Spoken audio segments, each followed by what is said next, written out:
Hello বন্ধুরা, আজ ছিল ঐত্রীর অন্নপ্রাশন। আর ঐত্রী হলো আমার বেস্ট ফ্রেন্ড সুস্মিতার একমাত্র ভাগ্নি, অর্থাৎ আমারও ভাগ্নি। সেই জন্যই আমি, মা আর ভাই চলে গিয়েছিলাম নবদ্বীপে। নবদ্বীপ স্টেশন থেকে বেরিয়েই প্রথমেই একটা টোটো ধরে ওদের বাড়িতে পৌঁছে গিয়েছিলাম। তারপরে ভেতরে ঢুকে ঐত্রীর সাথে দেখা করলাম, ওকে কোলে নিলাম। এসব করার পর ওর মায়ের সাথে ওর খুব সুন্দর এখানে ছবি তুলছিল। আর ঐত্রী তো একদম ফটো তোলার এক্সপার্ট হয়ে গিয়েছিল, চুপচাপ বসেছিল। তারপরে আমাদের অনুষ্ঠান শুরু হয়ে গিয়েছিল। এখানে অন্নপ্রাশনের মেন যে অনুষ্ঠান, অর্থাৎ ঐত্রীকে পায়েস খাওয়ানো হচ্ছিল।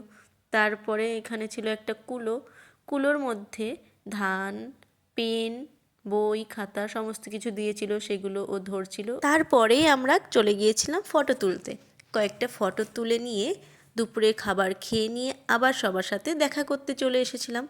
আর এখানে যে লাল রঙের লেহেঙ্গা পরা মেয়েটা রয়েছে, সেটাই হলো আমার বেস্ট ফ্রেন্ড সুস্মিতা। তারপরে ওদের সাথে দেখা করে আবার আমরা নবদ্বীপ স্টেশনে চলে এলাম। তারপর স্টেশনে এসে ট্রেন ধরে আমরা বাড়ির জন্য রওনা দিয়ে দিয়েছিলাম।